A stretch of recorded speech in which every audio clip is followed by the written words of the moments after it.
काटा है उसने, गुस्से में काटा है, अभिनय किया है, आशाचना करी है, लेकिन उसके बावजूद चंड कौशिक पर उन्होंने कृपा बरसाई है। तुम्हारे सारे क्रोध को समझ करके लेने वाला है, हमारी सारी कमजोरियों को समझ करके लेने वाला है। कोई देव है तो तीर्थंकर है। ऐसे एक नहीं सैकड़ों एग्जाम्पल उनके जीवन के आपके सामने होंगे। और बिल्कुल कॉमन सेंस के आधार पर सोचिए, जो सजा दे वो करुणा सागर हो सकता है क्या? वो दया का सागर हो सकता है क्या? वो प्रेम का सागर हो सकता है क्या? उसको आप भगवान कह सकते हैं क्या?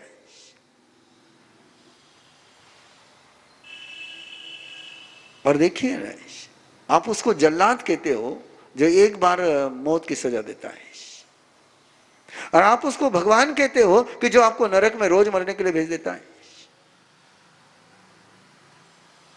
उसको आप भगवान कैसे कह सकते हैं कि जो जीवों को नरक में भेज दे, जो परेशान कर दे? एक सामान्य डॉक्टर भी प्रयास करता है कि रोगी का रोग दूर हो जाए। वो कोई बीमार पड़ने के लिए रोगी को पनिशमेंट नहीं देता है, वो ट्रीटमेंट करता है। तो सोचिए, आपको कौन से देव चाहिए? पनिशमेंट देने वाले चाहिए, डराने वाले चाहिए, कि अभय दान देने वाले चाहिए? सुधारने वाले चाहिए या सजा देने वाले चाहिए? और मुझे लगता है कि आप पनिशमेंट देने वाले देवों के साथ जुड़े हुए हो, इसलिए आप अपने बच्चों को भी पनिशमेंट देते रहते हो। क्या आपको लगता है कि मैं उनसे डरता हूं तो मेरे से भी किसी ने डरना चाहिए? वो डर आगे चला जाता है। सारी आपकी संकल्पना देखिए, सारी अपनी सोच देखिए। यदि मेरे दिमाग में ये होगा, मेरी सोच में ये होगा कि मेरी गलती की सजा मुझे देवता देंगे, तो निश्चित रूप से अपना सोच यही बनेगा कि मेरे साथ भी कोई गलती करेगा तो मैं इसको सजा दूंगा, मैं पनिशमेंट दूंगा, मैं ट्रीटमेंट नहीं करूंगा। और आप यदि तीर्थंकर को परमात्मा के रूप में स्वीकार करते हो तो आपका यह सोच बन ही नहीं सकता है, आपको यह सोचने की परमिशन ही नहीं मिल पाएगी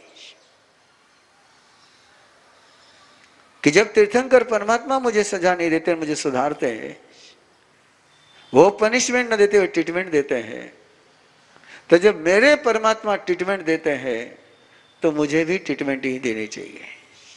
ये सोच बनेगा। ट्रीटमेंट दे पाए न दे पाए, लेकिन पनिशमेंट देने पर तो ब्रेक लगेगा पक्का है।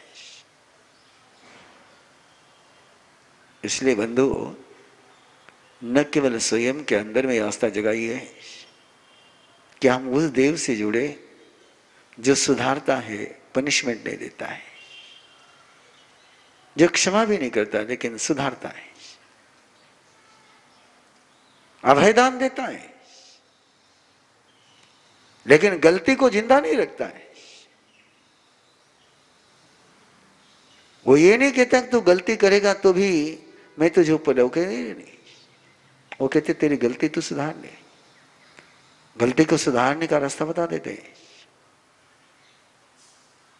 इसलिए तीर्थंकर परमात्मा के बहुत सारे डायमेंशन है, मैंने कोई डायमेंशन आपके सामने रखे। जिनानम जावैयानम, उनको किसी को हराने में इंटरेस्ट नहीं है, हरना उनका लक्ष्य नहीं है और हराने का प्रयास नहीं है। वे सोचते हैं वो जीते हैं, वो करते हैं तो केवल इसलिए कि स्वयं भी जीते और दूसरा भी जीते। किसी को बर्बाद करने पर उनका भरोसा नहीं है। किसी को हराने का मीनिंग है कि वो तुम्हें हराने की तैयारी करे। किसी को हराने का मीनिंग है कि उसको अपना दुश्मन बनाना है, और किसी को जिताने का मीनिंग है कि उसको दोस्त बनाना है।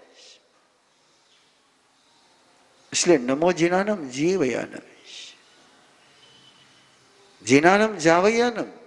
वो जीतते भी है और जिताते भी है, वो तिरते भी है और तिराते भी है, वो मुक्त भी होते और मुक्त करते भी है। ऐसे तीर्थंकर की सत्ता के साथ इस मंत्र के साथ जुड़े अरिहंतो महदेवो मये गह्यम, अरिहंतो महदेवो मये गह्यम, अरिहंतो महदेवो मये गह्यम। तीर्थंकर को मैं मेरे देव के रूप में ग्रहण करता हूं। और जैसे जैसे आप इस ग्रहणशीलता के साथ जुड़ोगे, तीर्थंकर के साथ जुड़ करके आप व्यर्थ नहीं हो सकते हो, आप अनर्थ नहीं कर सकते हो। और यही कारण है जितने भी जैन धर्म के अनुयायी हैं उनमें आपको कोई हत्यारा नहीं मिलेगा, मर्डर करने वाला नहीं मिलेगा। आप अपने भारत देश का भी इतिहास उठा करके देखें, आज दिन तक भारत देश में बहुत सारे दंगे हुए, दंगा फसाद हुए, समाज में अशांति हुई, झगड़े हुए, लेकिन जैन धर्म ने कभी भी, जैन धर्म के अनुयायियों ने कभी भी दंगाखोर का काम नहीं किया है। उन्होंने कोई झगड़ा फसाद नहीं किया है। और उसका कारण है कि उनके देव तीर्थंकर है। और तीर्थंकर के साथ जुड़ने वाला झगड़ा कैसे करेगा? तीर्थंकर के साथ जुड़ने वाला हिंसा कैसे करेगा? और जैसे जैसे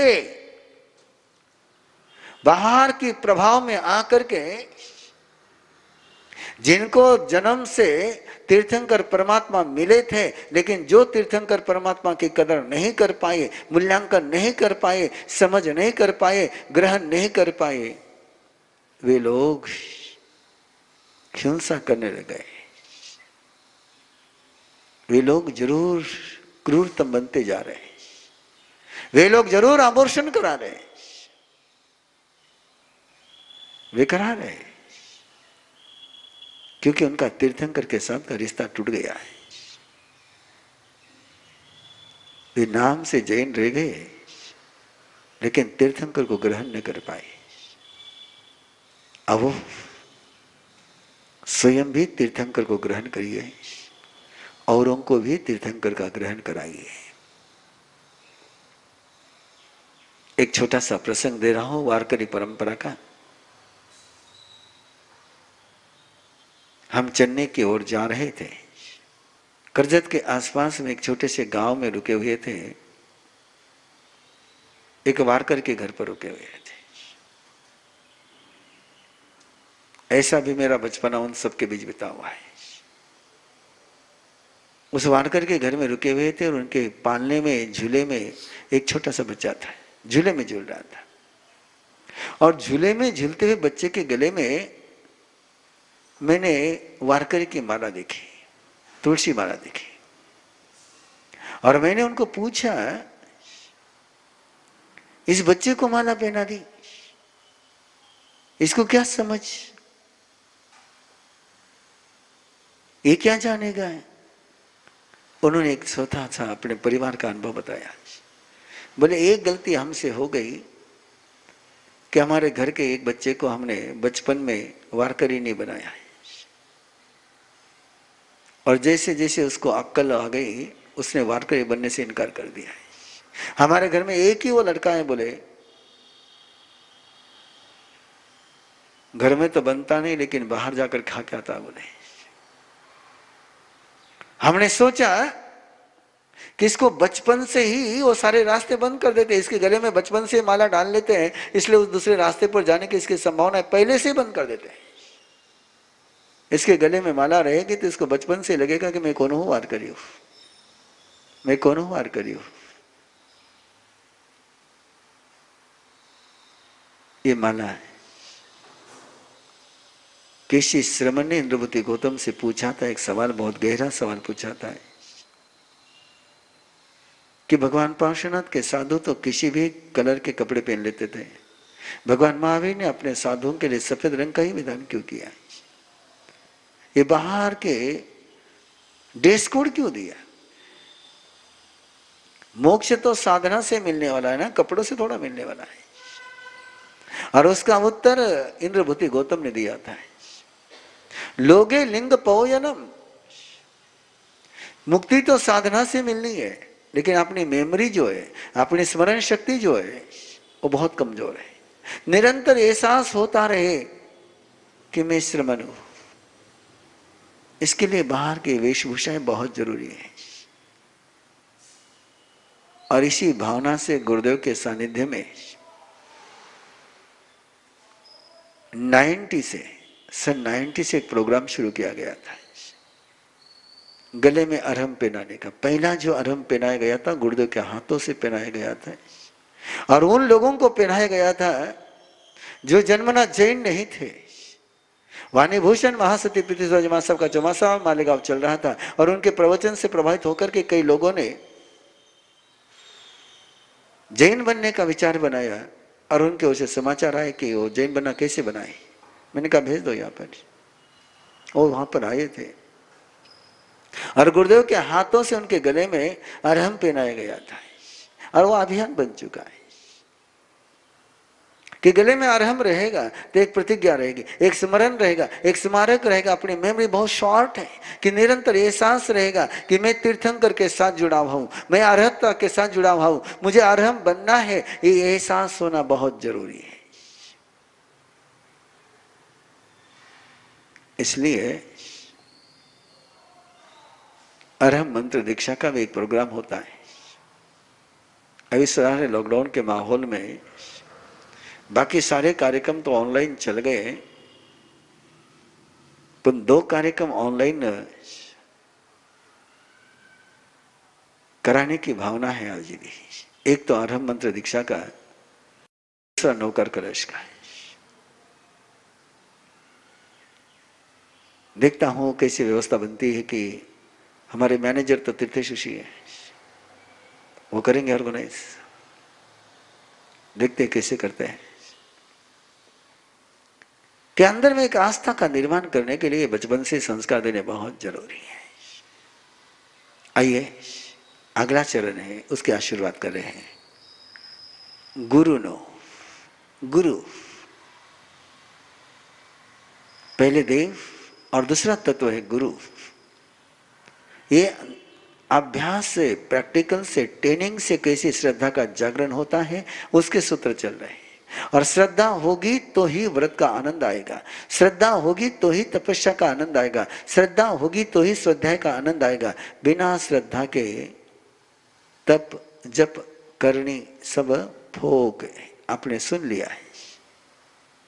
ये दोहे निरंतर चलते रहेंगे आपके पास। और ये बाहर की श्रद्धा के माध्यम से ये ट्रेनिंग के एक सूत्र का अगला पड़ाव है कि मेरे गुरु कौन, किसको गुरु कहूं मैं, क्या है गुरु तत्व में, कैसा होना चाहिए गुरु। पहले गुरु की पहचान है कि जिससे तुम छूटना चाहो तो भी जो तुमको छूटने नहीं देता है। याद में रखना है, तीर्थंकर का उंगली पकड़नी पड़ती है, लेकिन गुरु तुम्हारी उंगली पकड़ लेता है।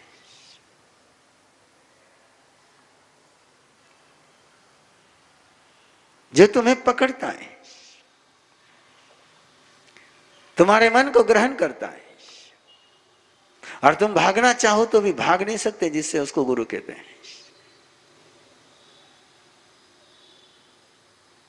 मेरी बात को क्लियर करने के लिए मैं केवल एक पन्ना तुम्हारे पास रखना चाहूंगा। मेरे स्वयं के जीवन के तो बहुत पन्ने हैं, लेकिन वो नहीं रखूंगा। विश्वविख्यात एक पन्ना रख रहा हूं गुरु शिष्य की जोड़ी का, स्वामी विवेकानंद और रामकृष्ण परमहंस।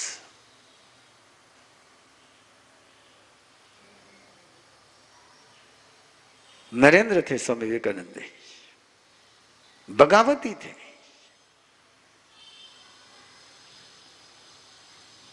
बहुत जगह गए थे कि कहाँ परमात्मा है, तूने परमात्मा को देखा है क्या? रामकृष्ण परमहंस के पास पहुंचे और उन्होंने पूछा, रामकृष्ण परमहंस ने कहा तुझे देखना है क्या? साक्षात्कार तुझे करना है क्या? और करा दिया है। और उसके बाद की जो कहानी बड़ी सुंदर है। रामकृष्ण परमहंस का जो बाहर का सारा ड्रेस कोड व्यवहार जो था वो नरेंद्र को जचता नहीं था। लेकिन रामकृष्ण परमहंस नरेंद्र को खोजते हुए जहां कहीं नरेंद्र होता था वहां पहुंच जाते थे उसको पकड़ने के लिए, और वो जब आता था तो खुश हो जाते थे।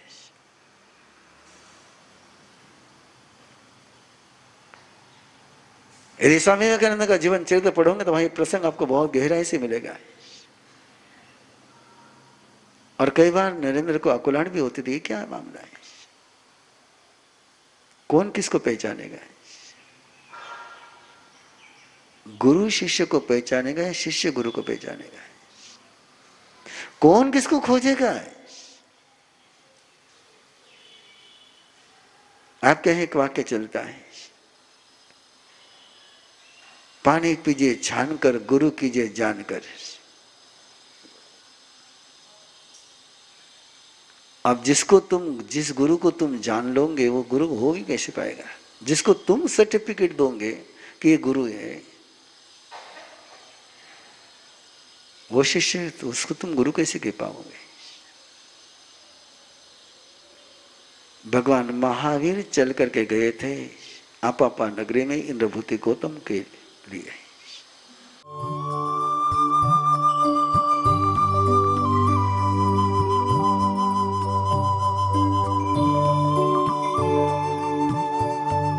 इस कार्यक्रम के पुण्यार्जक हैं श्री दीपचंद जी, श्री सुनील जी, श्री सुजीत जी, श्री सूरज जी पारक, पूना दाल एंड बेसन मिल्स, पुणे।